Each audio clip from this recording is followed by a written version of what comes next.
Hello everyone, आप लोगों का स्वागत है मेरे एक और वीडियो में। आज का जो टॉपिक होने वाला है वो होने वाला है आपका प्रश्नावली 3.3 का, जो आपके लास्ट के 3 क्वेश्चन बचे हुए थे थर्ड नंबर के, तो उसको आज हम सिर्फ इस वीडियो में देखेंगे। यानी चौथा, पांचवा और छठवां नंबर क्वेश्चन, फिर आपका 3.3 जिसमें प्रतिस्थापन विधि से हम सबको क्वेश्चन हल करना था वो खत्म हो जाएगा। ठीक है, तो इससे पहले 3.3 का 2 वीडियो आया है, आप नहीं देखें तो पहले उसको देख लेंगे। उसके बाद आप 3.3 के बचे हुए प्रश्न को इस वीडियो में देखेंगे। ठीक है, चलिए शुरुआत करते हैं। वीडियो अच्छी लगेगी तो चैनल को सब्सक्राइब कर लेंगे और एक लाइक कर लेंगे। ठीक है, चलिए जल्दी से एक एक करके देखते हैं और समझने का प्रयास करते हैं। बहुत इंटरेस्टिंग सवाल है और आप आराम से समझेंगे। कोई भी क्वेरीज हो तो कमेंट बॉक्स में इसलिए खोल के रखता हूँ ताकि आप सब कमेंट करें। कोई भी क्वेरीज हो, कुछ बात समझ में ना हो तो आप पूछ सकते हैं, मैं आपको बता दूंगा। ठीक है, चलिए। बोलता है एक नगर में टैक्सी के भाड़े में एक नियत भाड़े के अतिरिक्त चली गई दूरी पर भाड़ा सम्मिलित किया गया है। 10 किलोमीटर दूरी के लिए भाड़ा 105 और 15 किलोमीटर के लिए 155 रुपया। अब ये इतना ओल झोल है, ऐसे करके सवाल दिया है तो आप नहीं समझेंगे, मैं आपको समझाता हूँ। मान लेते हैं 3 शहर लेते हैं। चलिए, भागलपुर। ठीक है, आप भागलपुर में रहते हैं और आपको जमालपुर जाना है। कहाँ जाना है? जमालपुर। ठीक है, चलिए, जब आप भागलपुर से जमालपुर गए तो आप जो बस वाला था या ऑटो वाला या स्कॉर्पियो वाला, जो भी, आप गाड़ी वाले को बोले कि ठीक है हमको जमालपुर जाना है, तो बोला ठीक है मैं लेते जाऊंगा। तो भागलपुर से जमालपुर का जो भाड़ा है वो जितना भी है वो आप दे दिए। ठीक है, लेकिन जमालपुर में आपको फोन आ गया। कहाँ से फोन आ गया? पटना से। ठीक है, कि आपको पटना आना है, अर्जेंट है। फिर आप इस गाड़ी वाले को बोले कि हमको पटना जाना है, तो अब आप क्या कीजिएगा? तो उन्होंने बोला कि पटना जाएंगे, चूंकि आप हमको जमालपुर तक ही बोले थे आने के लिए, तो वो जो भी भाड़ा था वो तो भाड़ा आपको मिल ही गया। ठीक है, लेकिन चूंकि हमको पटना तक पहुंचना है तो अतिरिक्त भाड़ा आपको देना पड़ेगा। ठीक है, यानी जमालपुर का जो भाड़ा नॉर्मल था वही आप पे किए, लेकिन चूंकि आप हमको पटना ले जा रहे हैं तो इसलिए भाड़ा भी बढ़ेगा। तो उन्होंने एक बार 10 किलोमीटर के लिए 105 रुपया दिया और एक बार 15 किलोमीटर के लिए 105। कहने का मतलब ये हुआ कि जब x जगह से आप y जगह जाते हैं तो कुछ भाड़ा फिक्स रहता है। मान लेते हैं x से y का भाड़ा 10 रुपया, ये फिक्स है। ठीक है, ये क्या है? फिक्स्ड है, इतना ही लग रहा है। तो x से y गए तो ऑटो वाला कुछ नहीं बोला, जैसे नॉर्मल पैसेंजर 10 रुपया देता है उसी तरह आप भी दे दिए और उतर गए। लेकिन अब आपको y से z जाना है तो ऑटो वाला बोला अब आपको जेड तक पहुंचने के लिए गाड़ी को रिजर्व करना पड़ेगा, और रिजर्व जब करते हैं आप सबको पता होगा कि आपको अधिक पैसा देना पड़ेगा। सिंपल सा बात है, तो वाई से जेड का अतिरिक्त भाड़ा लगेगा। तो ये अतिरिक्त भाड़ा इसी को बोला जाता है। देखिए यहाँ पे कहीं पर भी लिखा होगा, यहाँ अतिरिक्त चली गई दूरी का भाड़ा सम्मिलित है। ठीक है, तो इसमें नियत भाड़ा का मतलब यही हो गया कि फिक्स्ड भाड़ा, जैसे भागलपुर से जमालपुर जितना रुपया लगता होगा उतना ही हर एक पैसेंजर को देना है। लेकिन अगर आपको अतिरिक्त दूर जाना है तो आपको अतिरिक्त भाड़ा लगेगा। तो यानी आप जब जमालपुर से पटना जाएंगे तो आपको एक्स्ट्रा चार्ज खर्च होगा, तो उसी को बोलेंगे अतिरिक्त भाड़ा। और इस प्रकार से दो व्यक्ति एक बार 10 किलोमीटर दूरी तय करने के लिए 105 रुपया देता है, दूसरी बार 15 किलोमीटर आगे जाता है और 155 रुपया देता है। फिलहाल यही था इस सवाल का डायनेमा, इस सवाल का डायग्राम। फिलहाल अब हम सॉल्व करते हैं इसको। तो कैसे सॉल्व करेंगे? बहुत इजी तरीके से। तो मान लेते हैं माना नियत भाड़ा अभी मैं आपको बता दिया। नियत भाड़ा उसी को बोलेंगे जो फिक्स है। नियत भाड़ा x रुपया है और अतिरिक्त भाड़ा y रुपया है। ठीक है, अतिरिक्त भाड़ा क्या है? अतिरिक्त भाड़ा y रुपया है, y रुपया है। सिंपल सा बात है। अब बोलता है इसमें कि जितना आप दूरी चले, यानी नियत भाड़ा का तो आपको कोई पैसा वैसा खर्च नहीं हो रहा है। ठीक है, तो प्लस से नियत भाड़ा का कुछ नहीं लगा। लेकिन आप पहला बार जो है कितना किलोमीटर अधिक चले, तो कितना किलोमीटर अधिक चले? 10 किलोमीटर अधिक चले, तो उसी का ना अतिरिक्त भाड़ा दिए होंगे। 10 किलोमीटर अतिरिक्त चले और अतिरिक्त भाड़ा हम क्या माने हैं? y माने हैं। तो 10 गुना y कर देंगे तो हो जाएगा 10y। और ये अतिरिक्त चलने का आप कितना रुपया पे किए? 105 रुपया। तो ये हो गया आपका इक्वेशन नंबर फर्स्ट। ठीक है, फिर आप दूसरे दिन भी वही किए। दूसरे दिन आपको कहीं और अधिक दूर जाना था, यानी पहले तो आप 10 ही किलोमीटर जा रहे थे, लेकिन इस बार आप 15 किलोमीटर जाएंगे। तो नियत भाड़ा जो फिक्स भाड़ा है वो तो लगेगा नहीं, तो इसमें आपको कुछ करना ही नहीं है। और आप अतिरिक्त जो चलेंगे उसका पैसा कितना दिए हैं? 155 दूसरे समीकरण में। तो पहले तो अतिरिक्त कितना चले हैं? तो 15 किलोमीटर चले हैं।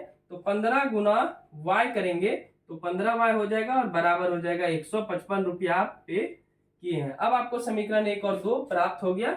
अब समीकरण 1 से x का मान निकालने, तो 10y बराबर 105, ये हो गया इक्वेशन 1। x बराबर हो जाएगा 105 प्लस उधर जाएगा तो हो जाएगा माइनस 10y। ठीक है, अब आप यहाँ पे क्या करेंगे, x का मान समीकरण 2 में रखने पर, ठीक है, x का मान क्या यहाँ पे मैं थोड़ा दे देता हूं कि ये इतना तक प्रश्न है आपका। x का मान समीकरण 2 में रखने पर, x का मान समीकरण 2 में रखने पर, ठीक है,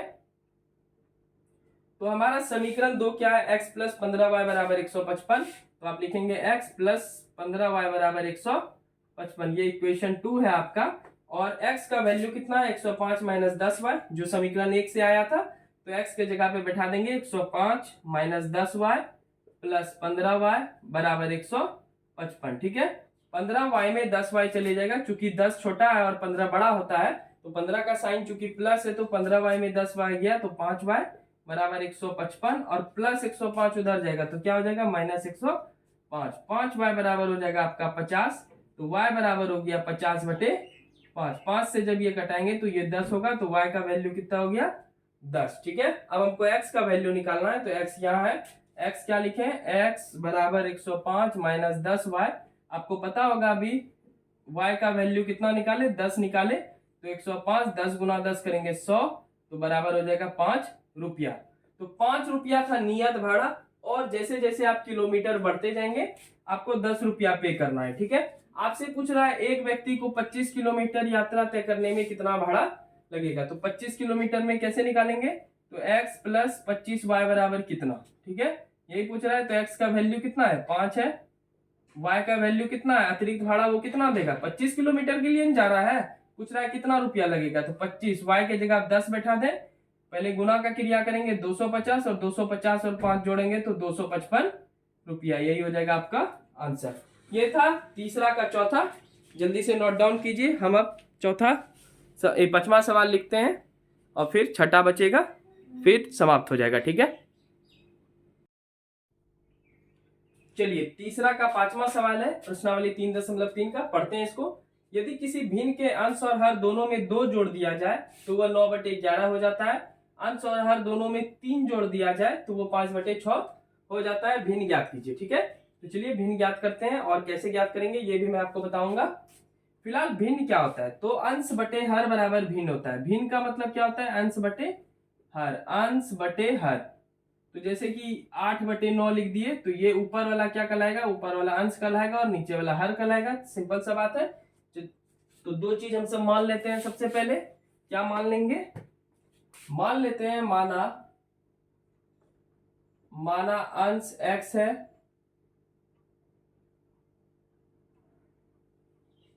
और हर जो है वो y है। ठीक है, आपको सबसे पहले भिन्न बराबर जान लेना चाहिए। तो भिन्न बराबर सूत्र अगर समझे तो ये होता है अंश बटे हर, आपको यही निकालना है, और अंश आपका x है और हर आपका y। ठीक है, चलिए अंश हर हम सबको जब पता चल गया तो सवाल बनाना बहुत आसान होता है।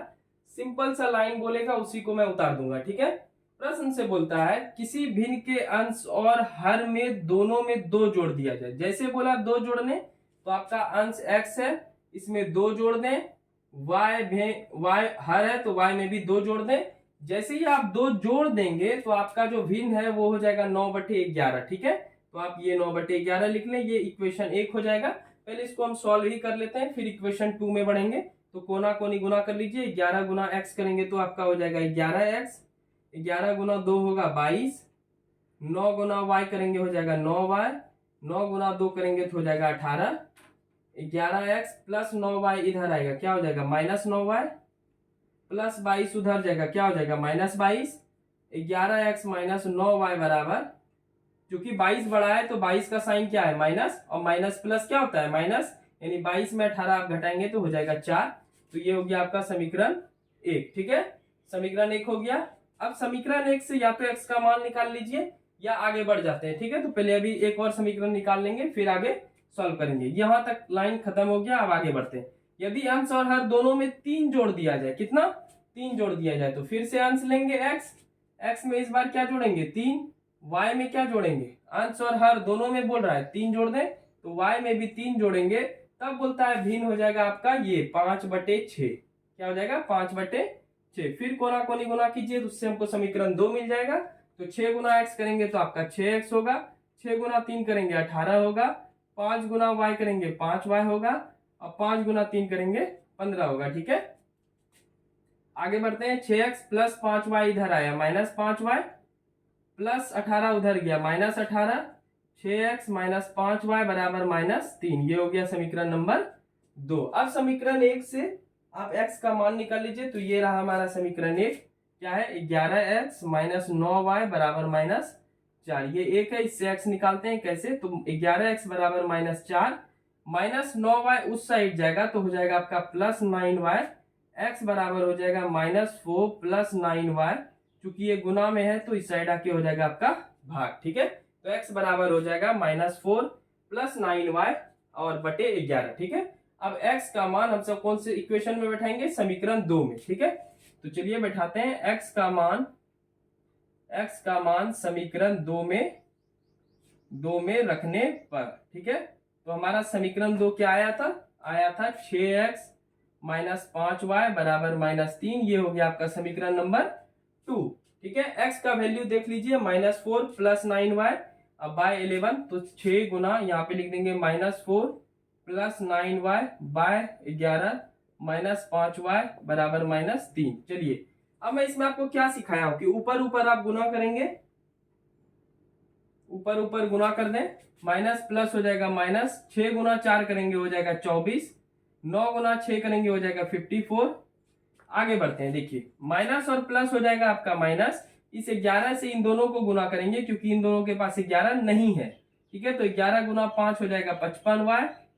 ठीक है, 11 गुना 3 करेंगे तो हो जाएगा 33। ठीक है, चलिए आगे बढ़ते हैं। अब देखिए आप इसको ध्यान से देखेंगे तो 55 बड़ा है तो 55 का साइन माइनस हो जाएगा, और 55y में 54y चले गया। क्यों चले गया, क्योंकि प्लस और माइनस क्या होता है माइनस। तो 55y में 54y गया तो -y, -33, और -24 उधर जाएगा तो क्या हो जाएगा +24, -y बराबर माइनस, और 33 में 24 अगर आप घटाएंगे तो आपका हो जाएगा कितना 6 इधर 6 3 9। ठीक है, कट गया तो y बराबर क्या आ गया, यहाँ पे y बराबर आ गया आपका 9। ठीक है, अब x क्या माने हैं, x हम माने हैं -4 प्लस, थोड़ा इधर लिखता हूं मैं, -4 प्लस 9y अब बटे 11। तो -4 प्लस y का वैल्यू कितना है 9 है, 9 लिख देंगे। पहले मल्टीप्लाई का क्रिया करेंगे तो 9 गुना 9 कितना हो जाएगा 81 हो जाएगा आपका, और 81 में 4 गया तो हो जाएगा 77, 77 बटे 11। ठीक है, अब 11 से 77 को अगर कटाएंगे तो कितना हो जाएगा, 11 से 77 को कटाएंगे तो 7 हो जाएगा। तो यहाँ आंसर क्या आ गया 7। चलिए मैं इधर लिख देता हूँ, x बराबर 7 हो गया, ये 7 है। ठीक है, और y बराबर 9। हमको क्या निकालना था, हमको भिन्न निकालना था। तो आंसर ये रहा आपका। तो भिन्न बराबर होता है अंश बटे हर, और आपका अंश क्या है, अंश है x और हर है y। तो आप लिख देंगे x बटे y, और x का वैल्यू हमारा कितना है, x का वैल्यू देखिए यहाँ 7 है, ये 7 है। अगर नहीं दिख रहा होगा तो मैं बता रहा हूँ, ये 7 लिख देंगे आप x के जगह पे। अब y का वैल्यू आ गया आपका 9, यानी 7 बटे 9। ये था आपका तीसरा का 5वां क्वेश्चन। चलिए जल्दी से आप इसको नोट डाउन कीजिए, उसके बाद आखिरी सवाल में हम सब बढ़ते हैं। ठीक है, लास्ट में वो x बराबर, वो जो है लिखा हुआ x बराबर ये 7 है। ठीक है, चलिए आखिरी सवाल हम सब देखेंगे जो कि तीसरा का छठा सवाल होगा, और 3.3 हम सबका समाप्त हो जाएगा। ठीक है,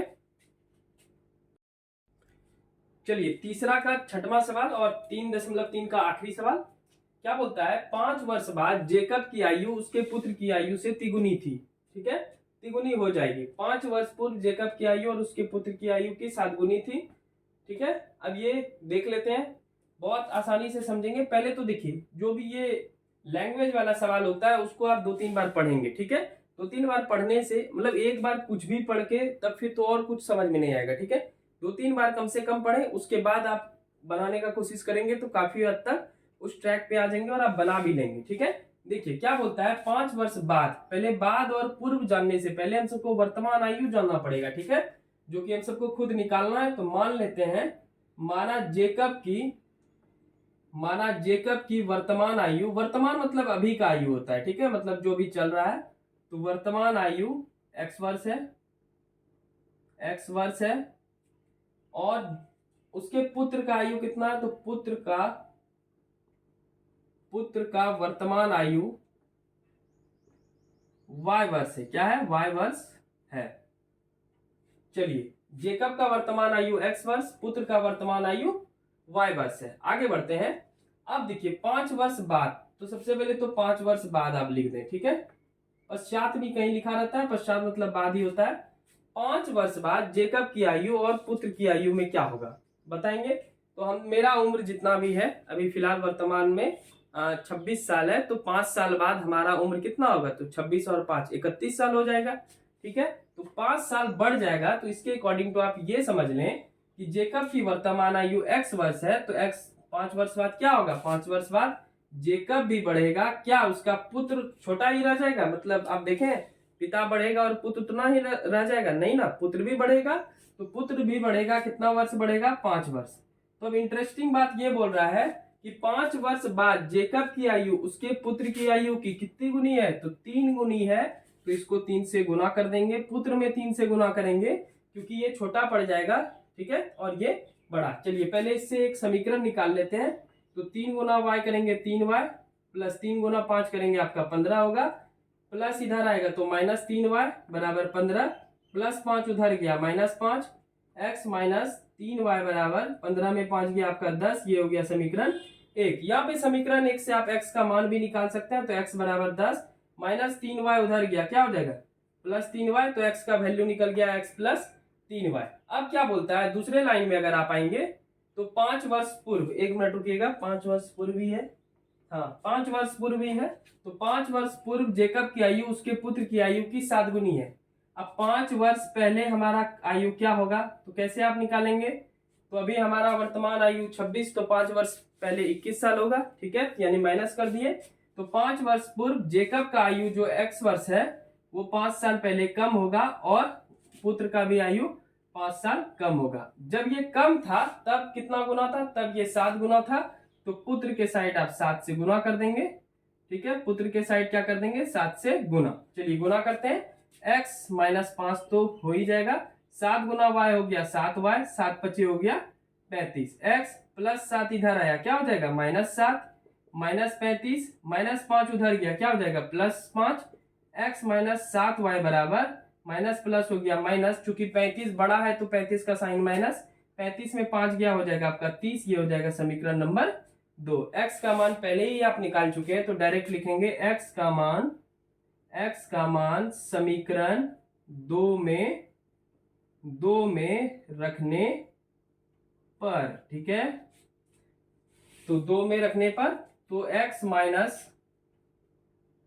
7y बराबर -30, ये है आपका समीकरण नंबर 2, ठीक है। ये इक्वेशन नंबर क्या है 2। इसमें x का मान बैठाएंगे, x का मान क्या है 10 + 3y, तो इस बेचारे x के जगह पे लिख दीजिए x + 3y, ठीक है। ये रहा x + 3y, तो x + 3y हो गया, -7y बराबर 30, प्लस और माइनस क्या हो जाएगा, माइनस हो जाएगा। साइन आप हमेशा माइनस देंगे क्योंकि यहाँ पे 7 बड़ा है, मतलब ऐसे अगर देखें तो 3 जमा वो ज्यादा बड़ा है, लेकिन नॉर्मली आपसे पूछे 3 बड़ा है या 7, तो आप बोलेंगे 7, और 7 का साइन क्या है, 7 का साइन आपका माइनस है, तो इसलिए यहाँ पे माइनस हो गया, प्लस और माइनस हो जाता है माइनस, इसलिए घटा देंगे, तो 7y में 3y गया तो हो जाएगा आपका 4y, ठीक है। आगे बढ़ते हैं, 4y हो गया, 1 मिनट, अच्छा यहाँ पे -30 है, वही हमको लगा कि माइनस में कैसे उम्र आ सकता है। देख रहे हैं मैथ में एक माइनस भी छूट जाएगा तो वो भी हमको पता चल जाता है, और प्लस एक माइनस का वैल्यू समझ लीजिए मैथ में अभी आपका आंसर नहीं आने लगता, ठीक है। चलिए ठीक है, -4y बराबर -30, अब +10 उधर गया क्या हो जाएगा -10, -4y बराबर 30 और 10 जोड़ेंगे क्या हो जाएगा 40, अब -40, और ये चूंकि मल्टीप्लाई में इधर आके भाग हो जाएगा, तो माइनस माइनस कट गया, 10 में 40 को कटाएंगे तो 10 होगा। y किसको माने हैं, पुत्र, तो पुत्र का वर्तमान आयु, पुत्र का वर्तमान पुत्र का वर्तमान आयु y बराबर 10 वर्ष हो गया और x बराबर क्या माने हैं, x यहाँ है तो x बराबर होगा 10 + 3y। हम सब यही निकाल के रखे थे पहले समीकरण से। तो 10 + 3 y का वैल्यू कितना हो गया, y का वैल्यू 10 निकाले हैं तो 10 + 10 × 30 और 30 और 10 40 वर्ष। ये हो गया जेकब का वर्तमान उम्र। ठीक है, तो मैं यहाँ पे लिख देता हूं आखिरी आंसर कि जेकब का वर्तमान उम्र, वर्तमान आयु 40 वर्ष है। ठीक है, एक तो यहाँ आंसर आ गया, एक यहाँ आंसर आ गया। ठीक है, तो ये था आपका 3.3 का प्रश्नावली 3.3 का क्वेश्चन नंबर 6। ठीक है, चलिए मिलते हैं नेक्स्ट वीडियो में। बहुत ज्यादा गर्मी लग रही है, तो ये 3.3 का आज छठा समाप्त होता है और हम सब प्रश्नावली 3.3 जिसमें प्रतिस्थापन विधि समाप्त कर लिए। ठीक है, अगला वीडियो जो 3.4 का आएगा उसमें विलोपन विधि पढ़ेंगे। और ऑब्जेक्टिव का वीडियो मैं पिछले ही साल बनाया था, आप सबको पता है। एक साथ में 12 घंटा का क्लास लिया था जब एग्जाम के 2 दिन पहले, तो वही ऑब्जेक्टिव का वीडियो मैं प्लेलिस्ट बना दिया हूँ। आपको एक ही प्लेलिस्ट फॉलो करना है क्लास 10th वाले के लिए। गणित में बिहार बोर्ड गणित अध्याय 1 से 15 तक, उसमें मैं ऑब्जेक्टिव वगैरह सब डाल दूंगा। और अध्याय 1, अध्याय 2 और ये तीसरा सीरियल वाइज चल रहा है। ठीक है, तो मैं उसी प्लेलिस्ट में पूरा कोर्स क्लास 10th का फ्री ऑफ कॉस्ट आपको एक एक चैप्टर का एक एक सवाल बता दूंगा, ताकि आपको भविष्य में जब तक बिहार सरकार किताब बदले नहीं तब तक आपको आराम से वो वीडियो से आप पढ़ते रहें और फ्री ऑफ कॉस्ट पढ़ें, कोई भी दिक्कत नहीं है। ठीक है, चलिए मिलते हैं नेक्स्ट वीडियो में 3.4 में विलोपन विधि के साथ। तब तक चैनल को जरूर सब्सक्राइब कर लेंगे और एक लाइक कर लेंगे। तब तक के लिए thank you, bye bye and take care.